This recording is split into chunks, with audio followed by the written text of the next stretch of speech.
Dr. Meg Jay, welcome back to the Development by David podcast. This time you have a new book that's being released, and I have a mustache. I don't think either of those are symbiotic, but both are good for humanity, Meg. They are. They're changing lives, both of those things, yes. One more than the other, and I'm not going to tell you what one that is.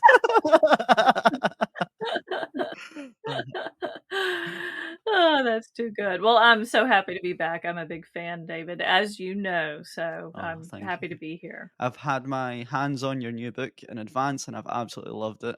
It's called The 20 Something Treatment, and it's been described not just as a book, but as a lifeline for a generation grappling with a mental health crisis.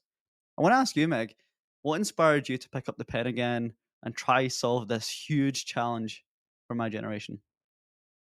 Yeah, well, you had me on talking about previous books, but I've been working with 20 somethings for 25 years. I'm a clinical psychologist. I've actually been talking to 20 somethings about their mental health for 25 years.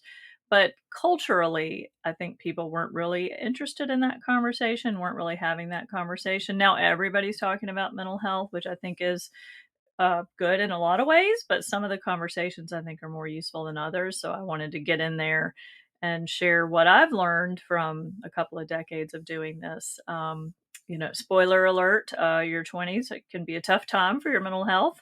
But also, life does tend to get better as you go along. So I wanted both to sort of acknowledge what's tough about your 20s, how to find the way through, and to provide hope that if you're struggling now, it doesn't mean you'll always be struggling, doesn't mean there's something wrong with you.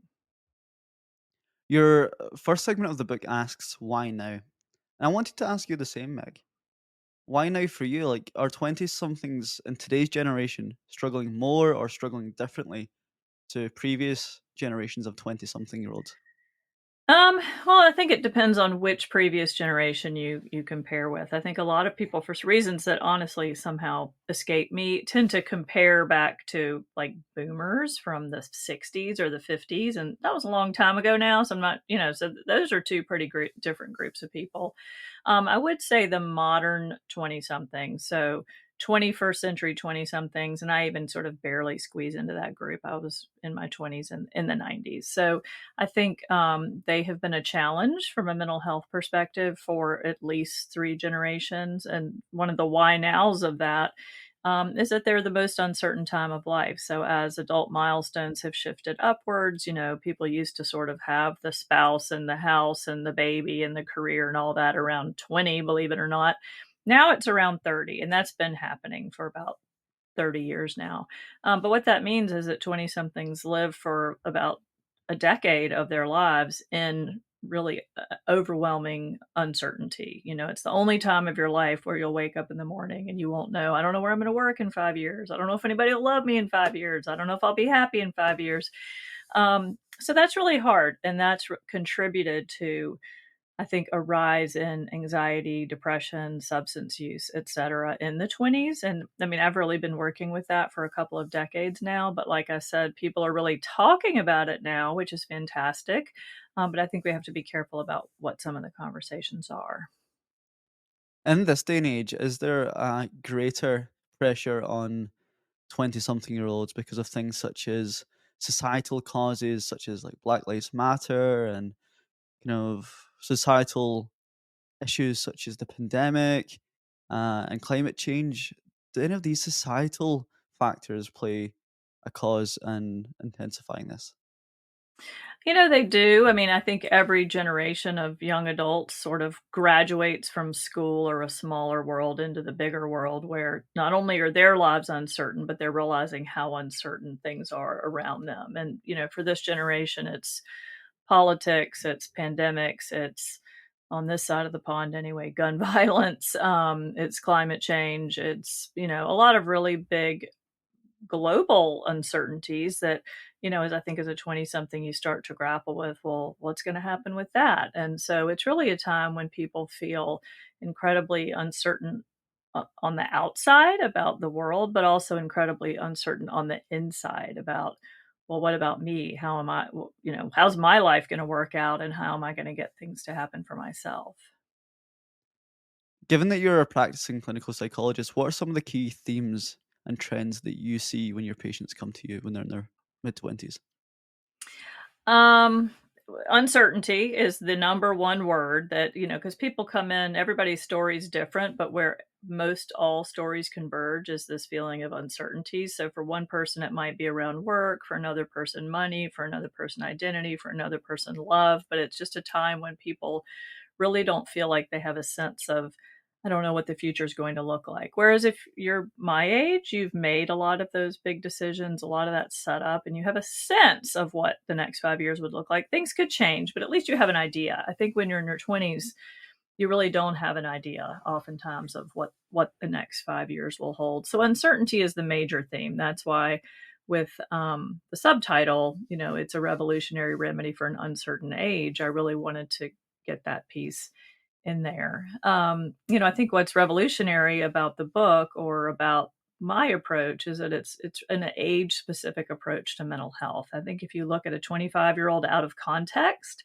they could look how do I put this nicely? They can look more troubled than they are, I guess. That if you see how a 25-year-old is handling work struggles or breakups or, being in a new city, it's often more emotional, more volatile, you know, more difficulty than maybe a 45-year-old.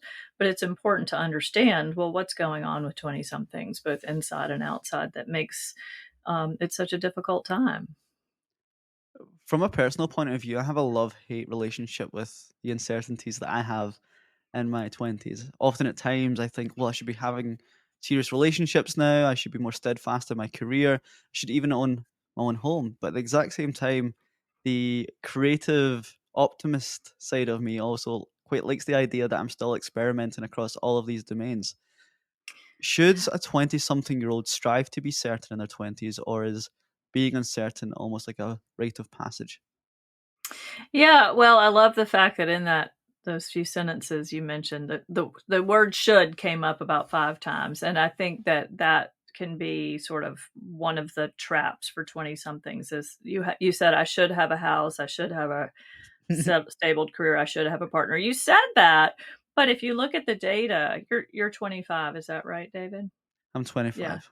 Yeah, so at least in the US, and I think in the UK it's not that different. If you look at the data, that is not the average age for which these things are happening. So I think in the US, average age of first home ownership, 35, average age of marriage, 29, average age of first child, 30. So when I hear 25-year-olds saying, I should have these things, my question is, according to what? Because according to the data, there's no should there, that you're on track if you're trying to put those things together. And I agree with you that the uncertainty that feels very scary and overwhelming in your 20s is also the same thing as possibility, that there's still a lot that could happen for you and you're going to end up in a career you don't entirely can't entirely envision yet, or end up with a person you haven't met yet. You're going to turn out to be a person you haven't imagined yet, and that's pretty cool when you think about it. That is really cool. Some might say that 20 somethings are fragile and snowflakes, especially the communities I grew up in that are very working class and industrial. Is that the case? Not in my opinion, no. So I push back against a lot of that language. I think 20 somethings really cannot win in the media. They're either fragile snowflakes, big babies, complainers, or we'd say they are anxious, they have disorders, they need medication. So on the one hand, we trivialize, on the other hand, we pathologize. Whereas I'm really someone who says, let's normalize that. I think what most 20 somethings are experiencing are normal reactions to a lot of uncertainty. That's modern, young adulthood. It's not good, it's not bad, it's just the way that it is. So I do take it seriously, but not because I think 20 somethings are disordered, but because I think they can get better and they will get better as their lives get better. So I try to help people um, improve their lives. I did read in your book and the anonymous or renamed case studies many scenarios whereby someone had diagnosed themselves with maybe a borderline personality disorder. And I read in your book that you don't diagnose that until the age of 30. Why is that? At least, yeah. Well, we can talk about diagnoses more broadly, but that one specifically. So, borderline personality disorder, first of all, is extremely rare. It's characterized by unstable emotions, unstable relationships, unstable sense of self. Which, if you think about it, I practically just defined being a 20 something or a teenager of, unstable emotions, unstable relationships, unstable sense of self. It's a very volatile time emotionally for people in general. Virtually no one will say, I was so much more emotional as a 50 something than as a 20 something, that it's a pretty volatile time for people. And that's if you look at it in context, that's normal. But what happens, I think now, the good and the bad of the mental health conversation being out there is, that diagnoses you used to only be able to find in a med school textbook, you can now find on TikTok. And so people read them and they're like, oh, that's me. I have that.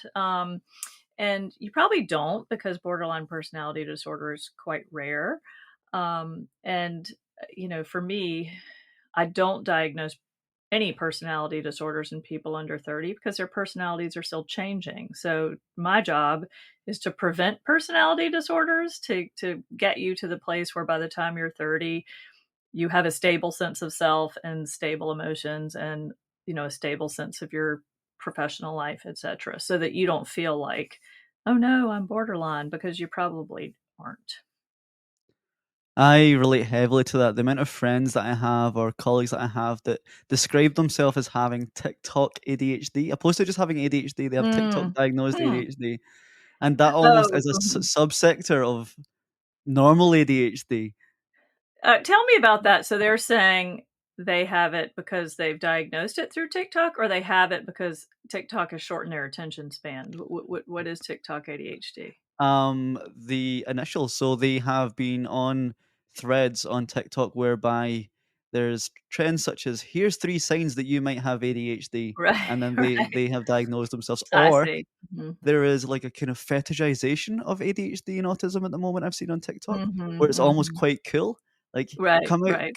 here's a day in the life of a girly with TikTok ADHD or autism, Mhm, and mhm. there's like specific tastes and traits that build that identity capital behind it, and it's become Right. almost fetishized. I was diagnosed with having ADHD through an occupational clinical assessment not too long ago, Uh-huh. and I actually feel somewhat embarrassed to say that I have Hmm, ADHD hmm, because of the nature of the fetishization of that mm. as a neurodiversity. But yeah, Yeah, it does, I mean, there's a sort of a blurring that if everybody has ADHD, then it's really hard to pay attention to the people who, quote, "really have it," that who have had a proper assessment, who are, struggling in ways that feel really important, who may need medication. Medications are less available now because they're so sought after by people maybe who don't have ADHD. Um, I do think people have to be careful, whether you really have ADHD or you don't really have ADHD.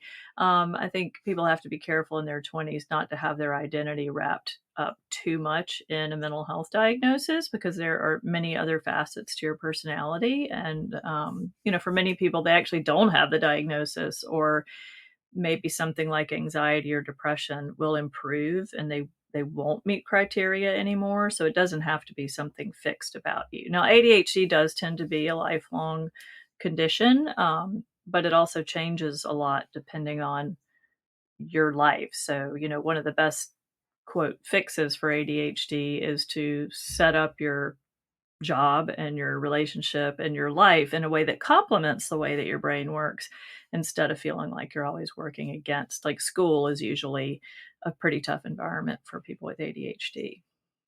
in addition to that, Meg, given that your 20s are unstable, uncertain moment of your life where you're still figuring out your personality and identity, do you think 20 something year olds are trying to attach themselves to the identity of having ADHD or autism? Like they find a sense of belonging and community or introduction with those labels? Yeah, you do. I mean, it's what, we call in the psychology speak, finding order through a disorder, that people feel like there's a name and there are symptoms and there's a community and there's an explanation. Maybe there's like a three-step therapy, which there usually is not. Maybe there's a medication, which sometimes there is, which can do some of the job, but never the whole job. So it does, I think, create some order through disorder. But again, that's what I'm saying. You got to be careful about ordering yourself through this sense that I'm disordered, that most people don't know this, the term I'm about to say, but everybody's heard of the placebo effect, that sense that if you think you're going to get well, you'll probably get well, or if you think you're healthy, you'll be more healthy. There's something called the nocebo effect, which is the power of negative expectations. So all the time I hear um, 20 somethings. First of all, one thing that has changed in the last 20 years, I think, is not 20 somethings as humans, but the information that's available to them. So they'll often come in and say, I have anxious attachment style, or I have borderline personality, or I have whatever. So, they usually tell me what their diagnoses are, and often they're wrong, but that they come in with that thought, and they often have a sense that this is who they are and who they're always going to be. Whereas we know from all the data, mental health gets better as you age, and that includes even for lifelong conditions like ADHD or OCD or bipolar. If these are properly managed and addressed, they get better. 20 something depression and anxiety gets better. So I don't like to see people wrapping themselves too tightly around mental health diagnoses. In addition to diagnosis, Meg, how do you perceive the Instagramification and TikTokification of advice and remedies? Do you see quite a lot of poor mental health advice online? Well, it's awesome you brought that up, because we were talking before we went on air here about how I'm the last person on earth to have finally joined social media. So I was not on social media for 15 years, despite being, an author and, a psychologist, all that. I've written in my previous book, The Defining Decade, about how, you got to watch out of how much of your time that is stealing, and kind of what it's doing to your brain about comparing yourself to others, etc. So one way I protected myself from that was by never being on it, which worked fine for me at this stage of my life. But I have, of course, come to understand that this is where my people, the age group I work with, this is where they get their information. So they're getting information. So maybe I should add to it and put some good stuff on there as well. So I guess I have mixed feelings about people getting their information on Instagram and TikTok. And, I believe that education is an intervention. So if they're getting good information that helps them, that's great. But not all information out there is helpful. And even, when you talk about the sort of the self-diagnosing, sometimes that can feel helpful, but it maybe actually isn't helpful. And that's what's hard, is that you can't expect, a 20-year-old or a 28-year-old who's not a professional to be able to tell good information from not good information. So I've thrown my information in with the bunch here. We'll see who finds it and whether people find it helpful, but I'm sure it's a mixed bag. A call to action for the listeners is to jump on Instagram, follow Meg, and share her advice so it reaches the Yeah, top of the algorithm. there you go. I'm at Dr. Meg Jay, and give me a message and tell me if you think it's helpful or not helpful. I'm listening. So.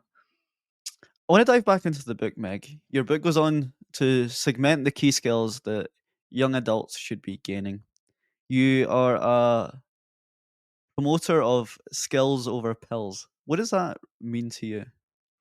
Yeah, well, I mean, it is what it sounds like. So I'm a psychologist, not a psychiatrist. So my lane is skills, not pills. I'm not saying no one should ever take meds. Like I said, they're enormously helpful for folks with ADHD, but no one needs just pills. Pills never do the whole job, even if they're indicated for your condition.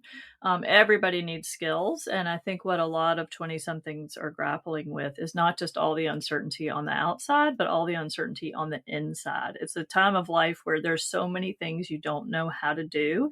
And I don't mean that as a judgment or an insult. It's just developmentally, there's so many firsts. So you have first jobs, first relationships, you know, for sexual relationships, figuring out purpose, making big decisions. There are just so many new things. There's a lot to figure out how to do. There's a great quote in the book. I can't remember which chapter it's in, but I was just had it up on a slide at a talk I was giving a couple days ago. But it was a young adult who said, for so many years I was kind of freaking out about all the uncertainty in the world. And I realized that the biggest uncertainty was me. It was all the things I didn't know how to do. So let's start there. And she was absolutely right. And that's, you can't make the world a more certain place, but you can become more sure of yourself through building up your skills. That's a beautiful quote, Meg. The first skill that you mention in the book is, from the outside in, seems so juvenile, but from reality, it's actually so complex. It's how to think. How is the way we think, including our default mode network, different in our 20s? Yeah, so how to think does seem like, well, I already know how to think. I got through school. Maybe I even did well. I I think get through every my day. life. I think every day. But I think what many people don't realize is how they think under uncertainty. So again, that's, a huge theme of the book is that this is a really uncertain time and your brain and your body react in certain ways. So when people are feeling uncertain, they tend to think catastrophically and negatively, and that's evolution because the brain perceives uncertainty as danger, that it feels dangerous not to know what's happening next. So we play the better safe than sorry game and imagine the worst. So when you're an uncertain 20 something, you spend a lot of your day going, oh my gosh, my boss emailed me. He wants to fire me. Oh my gosh, this person didn't get back to me. They must not like me anymore. Oh my gosh, I'm never going to meet somebody. So it's catastrophe, catastrophe, catastrophe. That's normal. You can't really prevent your brain from doing this because it's so fast. Before you could even try to prevent it, it's done it. But you can prevent your brain from um, continuing to do this all day long, that you sort of have those catastrophic thoughts and then learn to shift from fears to facts. So instead of what ifing everything, or after you what if, oh no, what if my boss wants to talk to me because he's going to fire me? You can say, okay, what are the facts? Let's shift from what if to what is. Of, okay, my boss has emailed me before. He didn't fire me then. Um, I haven't done anything to be fired about. And so you start to sort of reason with yourself and think more rationally than emotionally. Um, like you said, that may sound really basic, but I would love for a 20 something to call me who's got this totally totally down. Most times I tell people that. They said, "Okay, well I hear you. I know I should do that, but I'm still what ifing because I can't make evolution go away. Your brain is still going to have those reactions, but your job as a 20 something is to see it for what it is. It's a catastrophic reaction, and then to shift your brain and be sure your brain spends some time thinking in other ways. It takes a lot of practice and it also just takes a lot of data points, which 20 somethings are just gaining of it. So they have the evidence to say, oh, okay, I can think of 10 other times somebody didn't text me back and it wasn't personal. It had nothing to do with me. And then eventually your brain learns and doesn't need to catastrophize everything. But it takes time. I love that point about pattern recognition. In a similar vein, I was asked the other day about negativity and negativity bias. My friend says, every time I do something well, I'm reminded of 9 things that I did wrong, and he asked me for advice around it, and I said, "Well, anytime something good happens to you, micro or macro, marinate it, marinate inside of it for as long as possible, because life will throw you so many reasons to feel shit about yourself. So Yeah, absolutely. you better be on the lookout for good ones, and when you do, celebrate them." Absolutely, and that again, and some people might say, "Well, that's obvious," but we don't do it, and their brains don't do it. So that's called filtering, where you can do 9 good things, or you can go to a meeting and you can say 9 smart things and 1 like semi dumb thing, and you leave the meeting and all you can think about is the one thing you wish you hadn't said versus the 9 good things that you'd said. And your brain is going to do that automatically, so you have to make the space to talk to your friends about the good stuff, or to write in your journal about the, the triumphs or the successes, or to bother to celebrate good things, because we'll talk to our friend on the phone for 2 hours about the little bad thing that happened, and then we'll do something big and not even celebrate. I had a student once, I thought this was so cool. She, was trying to work on negativity bias about herself. She had a lot of negative self-talk. So wrote in her journal every night for 3 months, and would only let her she wasn't making stuff up, it was just noticing the good things she did, you know, the the way that she helped someone, the way that she, did well at work, etc. So this was in a class I was teaching. So she did this journal for 3 months, and then at the final project at the end, she got up and talked about that and challenged people, or said, "Pick a date, sometime in the semester," and just any date at random, and somebody picked a date, and she opened her journal and read from her page that day, which I thought was pretty nervy. So my point is, she was really walking the talk in terms of making 30 minutes a day to say and notice good things about herself, and we don't usually do that. At my work, I run a network of people from a lower socioeconomic background, and one thing that they struggle particularly with from that group is self recognition. And we did an exercise whereby we wrote down things that we were proud of and passed that as a note to the next person. And that person would read out the thing that you were proud of. And they found it so much more easier to speak about someone else's proud moments than they did of themselves. And I just found that entirely fascinating, a good example of that too. It is a great example, and it actually connects to my other book, The Defining Decade. One of the exercises in the back is, because a lot of people will say, I don't have any identity capital. And it's like, yeah, you do. I mean, if you've been on this planet for 20 years, you have it. You're just not recognizing it. And so that's another example where if you do that with a friend, like if you sat down with someone, David, and they made a list of your, positive traits or your successes, your identity capital, they would see so many things, but you might struggle to come up with a handful. And that's the way the brain works. And that's where we can lean on, we don't need therapists to do this work. Friends, family, mentors can do this with us. Meg, you always bring out the best in me. I want to give an example of this. I'm trying to be more vulnerable on the podcast. The episode's not out just yet, but I got to meet my hero and podcast with Jimmy Carr. So Nice. both as a comedian and as both as a thinker, I'm a huge fan of him. I think he's a really intellectual person. I got the opportunity to fly down to London and record face to face, and I brought down my little sister, who knows me more than anyone else, Meg. I love it. I love it She's already. it's fantastic. We both grew up in our small house watching him on TV, so she got to meet him and be in the room during the episode. And of course, during the episode, I was super nervous. My fight or flight was on, and I wasn't very present. And just did my job on the day. Mm, After the podcast had finished, I became a bit starstruck, and my small talk to Jimmy was a bit off kilter. It wasn't my true, funny, natural self. I mm, was being a bit more overprescribed and a bit more cautious mm. of what I was saying. It's And hard, yeah. totally. And when Mhm, Jimmy left the room, and it was just my sister and I looked a bit deflated, and my sister said to me, "David, you're not right. You're not happy with your social interaction with Jimmy after. You thought you guys were going to become the bestest friends and would be laughing and joking, and I can tell that you've already thought that the whole episode was awful based on mm, that tiny mm, interaction that you had right. afterward." And she reminded me that everyone else in the room was watching the whole podcast with a open mouth because their jaw had dropped at how great it Mm, was. And then I mhm, listened to the mhm. podcast back, and it was phenomenal. I was on top form, Jimmy was Oh, on top form. I'm so proud of you. That's awesome. It's so cool, but even I suffer with this greatly.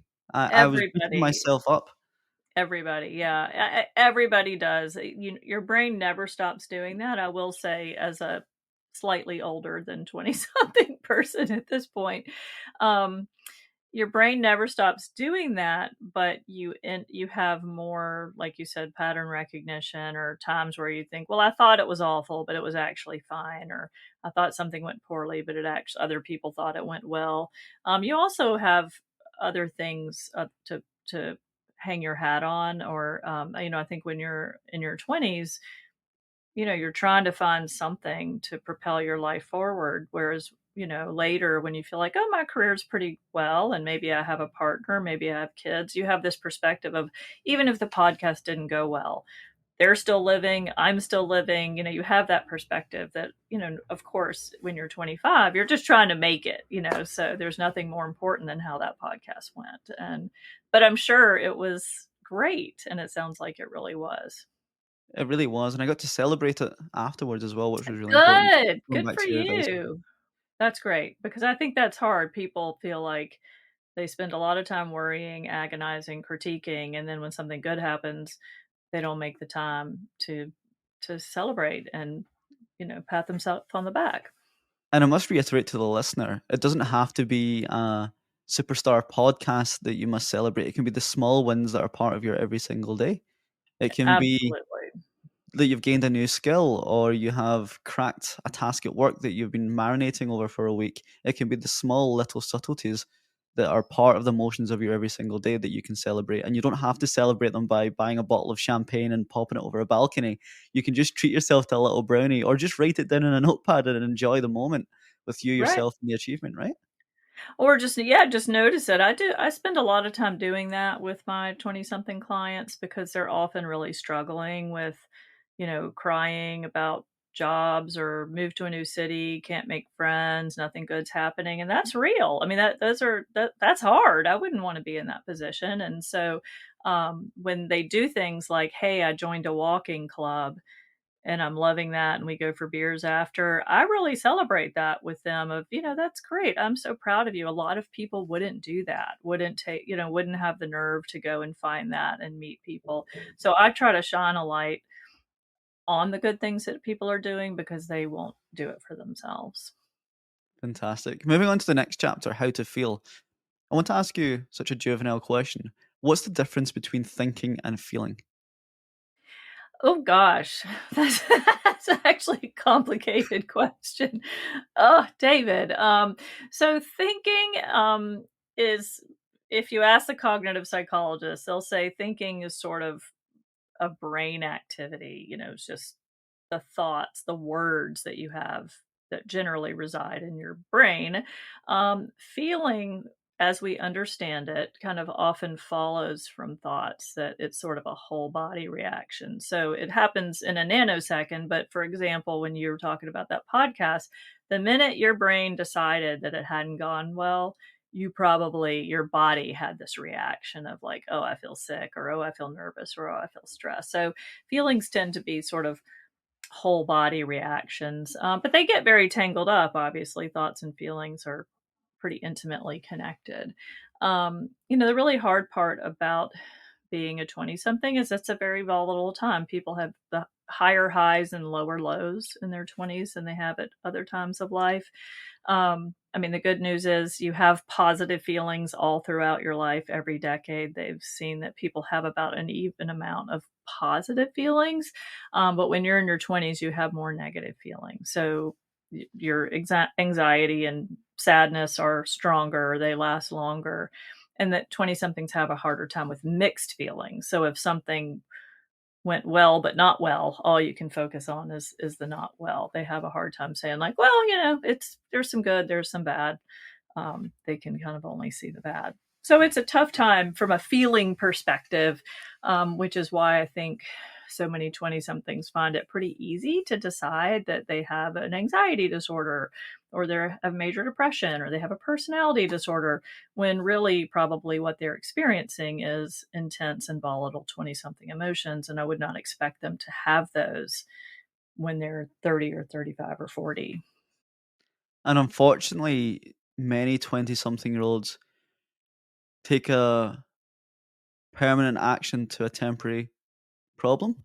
So they might either medicate themselves, or even more disastrously cut themselves or harm themselves to the point of termination based on a momentary feeling or an episodic feeling. But I just love the fact that you've said that that's not the case. Like in your 30s and beyond, you will have more net positive feelings. Mhm. Right. Yeah, that I mean, of course, ending your life as a 20-something is the most tragic or, catastrophic outcome because you're not around to see if life does get better. I think something really important to talk about around suicidal thoughts is that they're very common. So, about 20% of 20-somethings have thoughts about ending their lives, but there's usually what we understand about suicidal thoughts is they're less about mental health or mental illness than or even wanting to die than they are about problem solving. Usually people have those thoughts when when they can't think of another way out. So they, as people often put it, they quote like just want to be gone. They just want to be out of the situation and they can't figure out how to solve it. So there's a big difference between thinking about wanting to exit the world and actually intending to do that or taking action on doing that. And that's when you need to, immediately call a suicide hotline is what we call them in the US, but it's very common for 20 somethings to have those thoughts of like, oh, what if I just could be gone somehow? But that's usually a signal to yourself that you don't know how to solve your problem, whatever that problem is. And it doesn't mean you're going crazy or that there's something wrong with you as much as that you're not sure how to get out of your situation. Some people might compare or contrast that to the feeling of happiness. They might think the opposite of feeling suicidal will be glory and happiness. But I read in your book that happiness is also fetishized. Should we be Yeah, feeling happy all the time, or should we feel the appropriate emotion at the appropriate time? the the second thing that you said, appropriate emotion at the appropriate time, but I think the important thing to maybe focus on with happiness with 20 somethings is that for some reason I cannot understand. 20 somethings are still being led to believe that these are going to be the best years of their lives. And they're going to be like glamorous and amazing and fantastic and best years of their lives. And then it's all downhill from there. That does not match the data in any way, shape, or form. That um, your 20s will probably be really fun and cool in a lot of ways. But in a lot of ways, they're empirically speaking the most difficult years of life for all the reasons we've been talking about. You're going to have probably your worst job, worst finances, most unstable friendships, relationships, housing, everything. You've just So described my life, Meg. I know, and everybody else's. So it's, when you think about it that way, it's like, why would these be the best years of your life? That we know from the data, from a mental health perspective, they're not. They're hard. But here's the good news: is that we also know that life gets better with every decade. And I tell my 20-something clients, if your 20s turn out to be the best years of your life, something has gone terribly wrong, that you don't want to peak in your 20s and then have the rest of life be drudgery. You want life to keep improving. And that actually is what happens. I guess that's such a hard narrative to push when we have social media, whereby people in my age group can look and see things that they do not have, places they have not been, with people they do not Right. know. Right. Yes, that's tough. And I think that's where, it's sort of how we all have to figure out how we're going to handle the fact that fast food is available and cigarettes are available and everything's available. How do you feel when you look at all that maybe for too much time each day? But it is really hard to see. Everybody seems to be skydiving in bathing suits with friends and fiancés, and like that's not really what how most people are living. Not at all. Tell me about paradoxical intervention. That was a term I really enjoyed in your book. Okay. Around the how to feel stuff, the how to feel chapter. Yeah, so, the chapter how to feel is really about what I was talking about, that 20 somethings have a lot of negative emotions. That's really normal. They spend more time feeling anxious and angry than other age groups.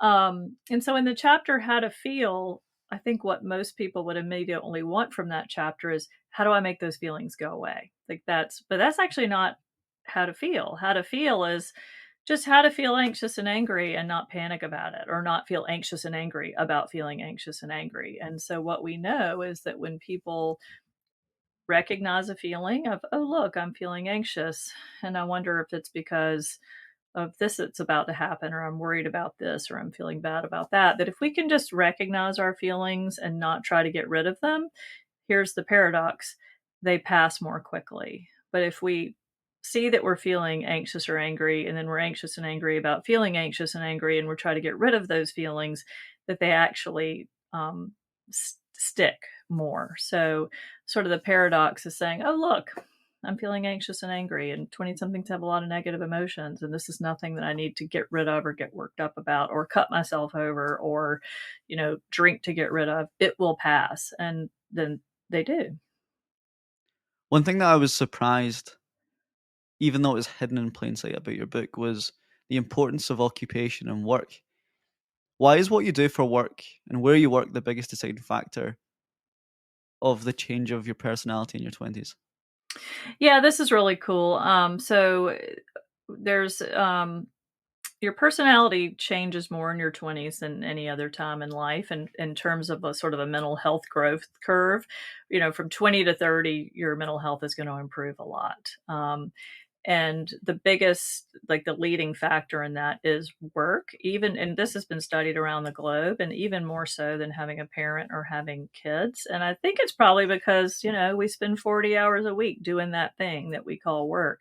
So it ends up having a big impact on us. And, I think people who are out at work at all, but even preferably in the very best job they can get their hands on, where they're going to learn the absolute most they could possibly learn. This is just going to give you a lot of growth opportunities, put you on a steep learning curve. You have an opportunity to learn so many more skills, whether it's, gosh, I have to give presentations, or I have to deal with meetings, or I have to meet new people and figure out how to make conversation. You're just going to have more opportunities to feel confident and competent. And that's where a lot of the calming down comes from, that you feel less anxious when you feel more competent, or you feel less depressed when you feel like, oh, I can do some things. I have a way forward in life. So, work is a huge source of growth. It's actually, for the same reasons, a big source of stress for 20 somethings, because it puts them in so many new situations and creates a lot of new stressors, but that's the growth happening. I can also imagine, depending on what type of organization you work for, a certain organization attracts a certain type of people.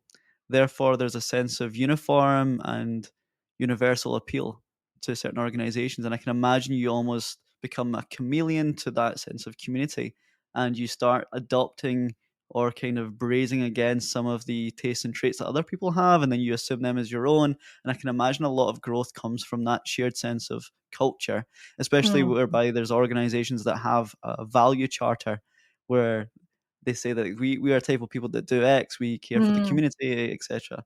I can mm. imagine that a lot of that instills into the personality of perhaps like a young graduate, for example, in a graduate program. Yeah, I mean, I think that, there's a lot that happens, that you can articulate, but then also, like you're saying, kind of behind the scenes when you go into work every day. And it's actually one reason why, even though I am a huge fan of hybrid work, I've been a hybrid worker my entire life.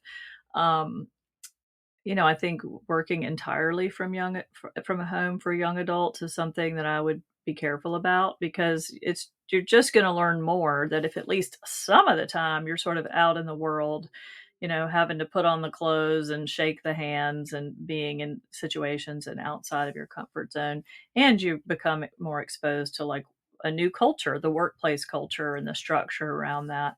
It's interesting because I think young adults get kind of a bad rap for, oh, they just want to work at home and sit around in their sweatpants. But most of the 20 somethings I know who've done that, they really they want to get in there and learn from people. And, they'll say, I'm keen on going into the office, but none of my bosses want to come in. So anyway, I think they know they have a lot to learn, and that a lot of that happens in the workplace. And reading a lot of self-development books, specifically focused at young people, romantic relationships seem to take center stage. One thing I loved about this book is that you also shine a light on non-romantic platonic relationships. However, within this decade, you focus on the fact that 20 somethings are lonelier than ever, or the loneliest decade of um, lifetime. Why is that? And why did you focus on friendships? Yeah, well, that's again something that is goes contrary to what we would think from what we see on social media is everybody's got a million friends and they're out all the time doing cool stuff. And because adult milestones, and by that I mean, finding a partner and settling down and having a house, that kind of thing, are pushed well into the 30s now. 20 somethings spend about a decade, quote, between families. And so they don't have the stable attachment figures living in their home that then they kind of venture out into the world from every day. So it's very lonely that, they're moving all over the place. Their friends are moving all over the place. Or if they have a friend, then the friend gets a girlfriend or a boyfriend and then they're no longer available. So, um, we actually know from the data that 20 somethings are the loneliest people, um, in our culture, even lonelier than the elderly, because the elderly may be living alone, but they know they have people who love them. So they know they have kids or they know they have grandkids. It's not that loneliness of, I don't have people and maybe I never will. I think that's what makes 20 something loneliness so difficult is, what if I never have people? That it's that fear. How has technology played its part in making 20 somethings either more connected or more disenfranchised from peers? Well, I mean, my attitude about social media is the same as with many things. It's not whether you do it, it's how you do it. So, I'm sure that would be a cool podcast, honestly, for you to do, David. And let me know if you do it because I want to listen. Where you get people on that feel like I'm using social media well, because I think we hear a lot about how it doesn't serve young adults, and it certainly doesn't serve young adults just to look at what everyone else is doing. That kind of surveilling we talk about tends to mess with people's heads of, my life is so boring, but look at what everybody else is doing. That makes people feel bad, of course. There are also plenty of 20 somethings who use social media and their devices to connect and see what's happening and, feel less lonely. So I think, hearing more from people about how are you doing that exactly is a conversation that, we should be having. I think we should be treating social media like our diet. I'm a big fan of the 80-20 principle, having 80% whole foods Mhm. and 20% of it coming from donuts and garbage. So I've tried to curate my feed on Instagram and LinkedIn and these social media sites with people that I find positive or inspiring or uplifting. And every once in a while, I'll jump onto YouTube and watch some comedy clips or go down a rabbit hole of funny TikToks. But that's Mhm. only 20% of the time. But 80% of Right. my feed will be from positive content. Right. Um, And do you feel like posting versus looking, how does that shake out? You know what I mean? That I think too much looking and not enough active posting or taking initiative to connect is also where the problems lie. Definitely. Fortunately for me, the stuff that I post is usually value adding things, not only to Mhm. other people, but to myself. It builds my Right. social capital and my Right. reputation because I'm talking about podcasting. I'm attaching Mhm. myself to academics and comedians and celebrities. Therefore, my social status is improving, but also so is Mhm. the content that other people are receiving. But I'm in the marginal few of people that Mhm. are doing that. Most people, if they are posting on social media, they're looking for external validation in other ways. Yes, I Right. am seeking external validation academically or creatively, but other people are maybe like hinging their looks and appearance and their Mhm. currency and their net worth on how many people like whatever post they post related to that on social media. So I can see there's a disparage between how I Mhm. post and other people post. Right. Yeah, although it doesn't have to, I mean, other, even if you don't have a platform or a podcast, you can still be posting or connecting, like, "Hey, I was thinking about you," messaging versus just surveilling. But, talking about the looks thing, it's this is not this we're digressing here, but I do notice as a older person, I'm in my 50s, and how many articles there are in, whatever, on whatever sites about, "Look at this 55-year-old still looks great in a bathing suit." And I just think, I cannot, well, I mean, I am in my 50s, and there are so many other things I would want to be known for at this point in my life than how I look in a bathing suit, which is not what you brought me on here to talk about. But I see, like, it's sad that it's not just 20 somethings. I mean, we're talking about 50 something, 60 somethings, that's what you want to be known for. I think maybe there are some other ways to add value to the world. I don't have statistical evidence, but I listened to a podcast whereby it attributed um, appearance and good looks to positive life outcomes.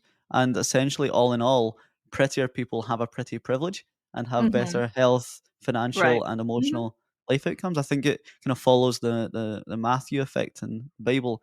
For those who have more shall be given. For those who have less will be given, or Right. less more will be taken away. Mhm. Right. Um, so I can just imagine the digitalization of that principle has just exacerbated it over the last 5 to 6, 10 years. Yeah. Yes, and I do think that if you have pretty privilege, um, I I don't know, I guess I would encourage people to look for other ways to feel good about themselves and, help other people. That it's To me, it's hard to imagine how that can sustain you throughout life and not eventually feel like, it's not gonna work anymore. Talking about technology and social media and digital content, I'm using this as a brilliant segue into my next Ah, I topic, know where which you're is going, you're you good, know yeah. exactly I where do, I'm going, you're don't good, you? you're good, yeah. Let's talk pornography. Let's do it. We're talking about bathing suits. Let's talk about porn now. Okay, so that's something that's changed in the 25 years I've been doing this. And again, that's the biggest thing that's changed in my 25 years has been technology. And so that's really changed access to porn. When I first started working with 20 somethings, nobody ever talked about porn because it was sort of hard to come by. Nobody really looked at it very much. I mean, everybody'd seen some of it, but it wasn't like a feature of their daily life. Now that is a regular intake question I ask all my clients of, "Hey, we're about to get real familiar here, but how much porn are you watching?" And so you might or might not be surprised that the answer is a lot. And so a lot of my young clients, especially young males, are more likely, in my experience, and more likely in the data, to be watching porn regularly than young females. Um, and you may or may not be surprised to hear that many of them aren't that happy about it. They're like, I'm watching too much. I don't like it. Doesn't make me feel good. I'm feeling anxious. I'm feeling stressed about being with someone in person."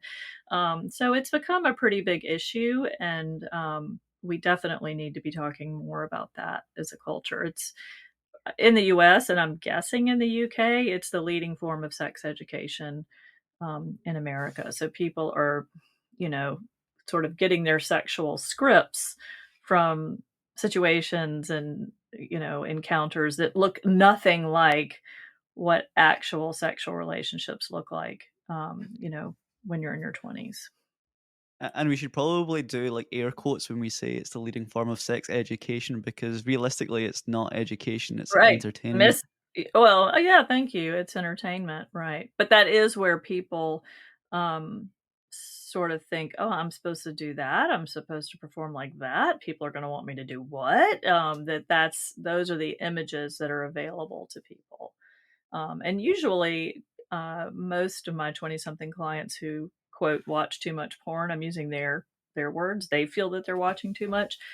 None of them started this in their 20s. It all started, back when they were in middle school or teenagers. And like you said, it started off as entertainment or curiosity, and then it became a habit, and then it became a habit that they're having a hard time breaking. It's strange that we place such self expectation on what we see on pornography sites. Like 20 somethings take what we see on a video and try and demonstrate or live up to that expectation in real life. But we don't really do the same for Hollywood movies. Like, I don't watch the Avengers and then think, well, I should have a cape and I should fly to the top of a skyscraper.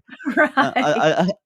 But like if we Yeah, had that yeah, same mindset to yeah, pornography, we would internalize it in a very different way. And I don't know if it's because perhaps movies and like we're more aware that people are playing characters in movies than we are aware that people in pornographies are also playing characters in a right, very right. similar way.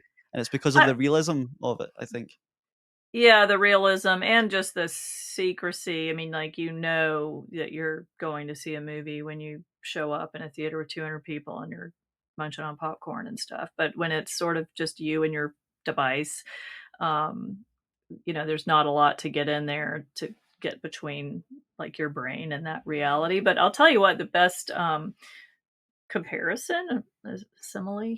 Yeah, simile about porn that I ever heard, which I think is a great to use with if you have younger siblings out there, is that somebody this was on some interview I heard about it. They said trying to learn about sex from porn is like trying to learn how to drive from Fast and Furious movies, which is which is which is perfect. It's exactly what you're saying, that it's just you would never do that. You would never say, "Watch a bunch of Fast and Furious and then get behind the wheel. You've got it," you know?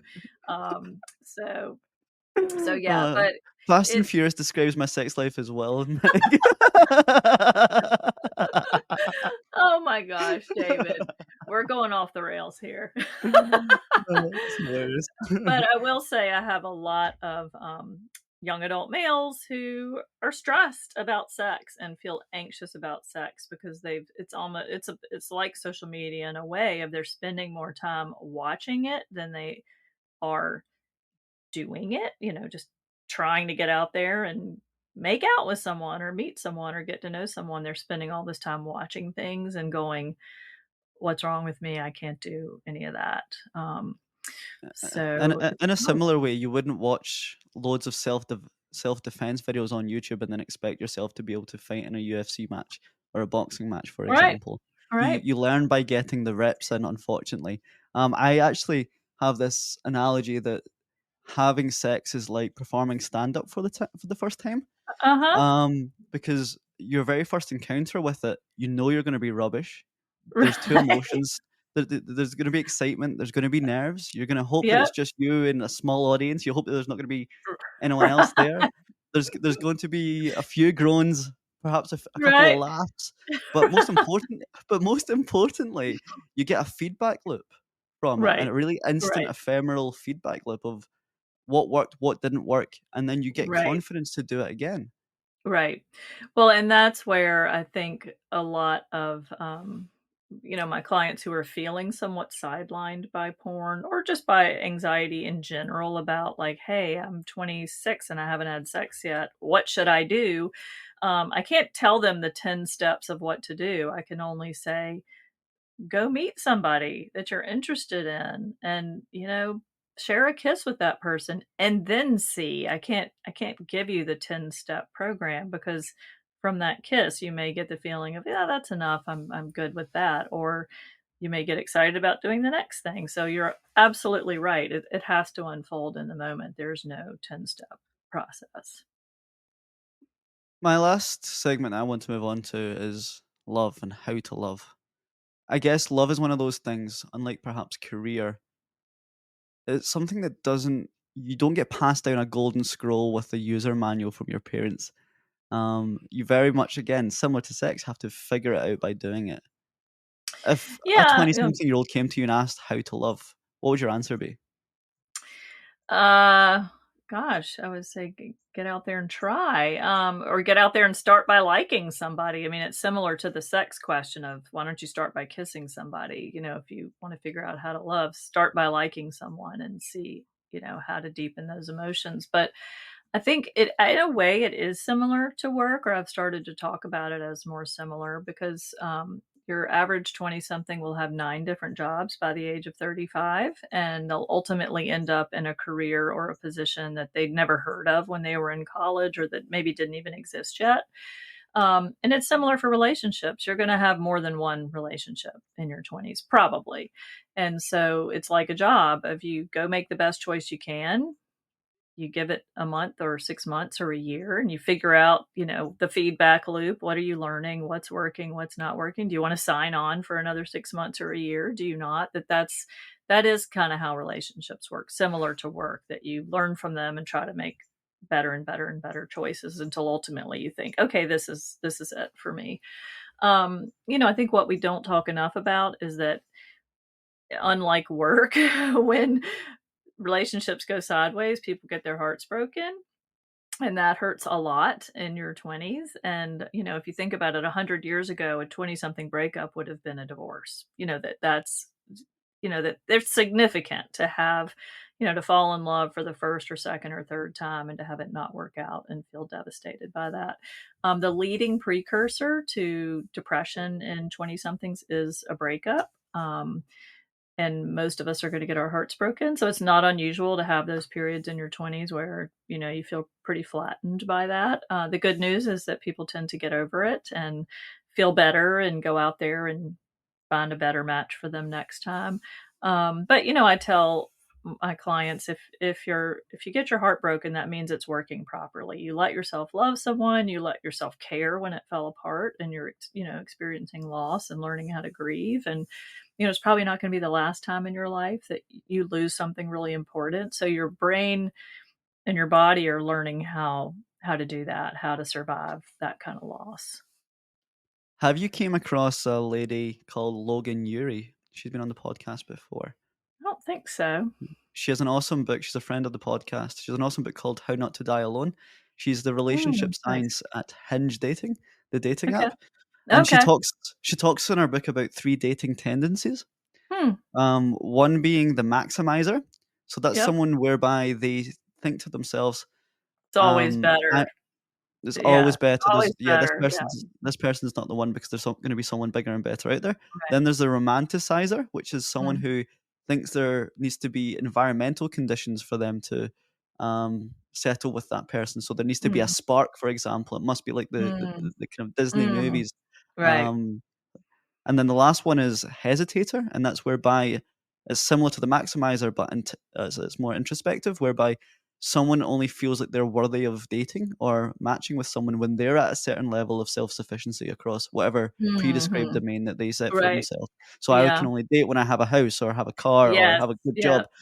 Mhm. And when talking about the maximizer tendency, I think you may have written about it before, and correct me if I'm wrong. The secretary problem. Have you came across that? I don't It know. may I not don't be. think so. Uh-huh. So the secretary problem is a mathematical equation or mathematical sum to determine when the best time to hire a secretary is if you were Oh, to yeah. screen Mhm. 100 secretaries. Okay. So if the conditions whereby if you said no to a secretary, you can't revoke your answer and go back. Okay. So if you were to interview 100 secretaries and you'd like to find the best secretary for you, you would stop around 33. Okay. So if you got to 33, the kind of mathematical model tells you examine who the best candidate was from the first to the 32nd, and whenever the next best person comes that is just as good as that person, if not better, you say yes and seal the deal on that. Logan has Okay. the same principle for dating. So she Okay. says that most people averagely date between your 20s and your 40s. So a third of that, or the 33%, would be 26. So she Okay. determines that at the age of 26, you should have dated enough people to have uh, enough intel and data points to make Mm. an informed decision I of see, I who's see. right for you. Mhm. Right, right. Um, I love that in theory, although I know a lot of 26-year-olds who haven't dated yet. So, um, but I agree with her that you have to get some experience, but there is no, like, if I do this long enough, I will perfect this and I will find the perfect person and will never argue and never get, I'm guaranteed never get a divorce and will be happy every single second. Like, that's never going to happen. People need some experience.